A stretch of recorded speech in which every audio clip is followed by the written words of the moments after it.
يا أيها الذين آمنوا أطيعوا الله وأطيعوا الرسول وأولي الأمر منكم فإن تنازعتم في شيء فردوه إلى الله والرسول إن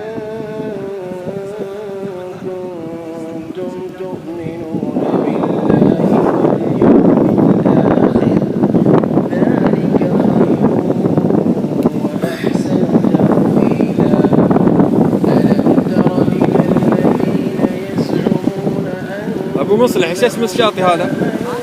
الشاطئ هذا وش اسمه؟ شاطئ راس؟ شاطئ راس القرن. القرن؟ راس القرن. القرن. حياك الله يا أبو مصلح. شاطئ ما شاء الله حلو. ها؟ شوف المطاليق. هذا الشيخ أبو عمر.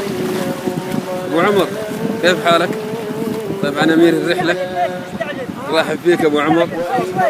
شعورك بالله يا أبو عمر؟ كم مرة جيت فرسان أبو عمر؟ مرة واحدة. هل تفكر ترجع ثاني مرة تزور هذه المنطقة؟ ما شاء الله. جيب لنا آية كذا تدل على عظمة الله في البحر. فكر فيها وارجع لك أبو عمر. أهلا وسهلا. هذا شيخ الرحلة والمسؤول عن التأمينات الاجتماعية. ايش شعورك يا ابو محمد فيه؟ لو انك خليت تركت وقعدت تتعلم السباحة كنت يا سلام. اسلم. كم مرة زرت المنطقة هذه؟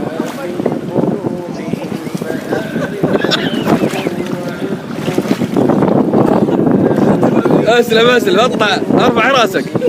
ابو بدر اهلا وسهلا ابو بدر. نرحب فيك. يا مرحبا. ايش رايك بالرحله؟ والله رحله موفقه ويزينها توفيق الله سبحانه وتعالى. شكرا خلاص انت الوقت. لا باقي ننتقل الى اسبع.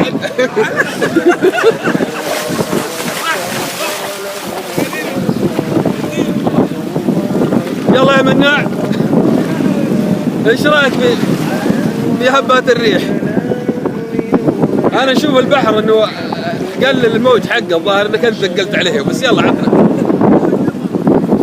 يعني صراحه شعورك بهذه الرحله الجميله؟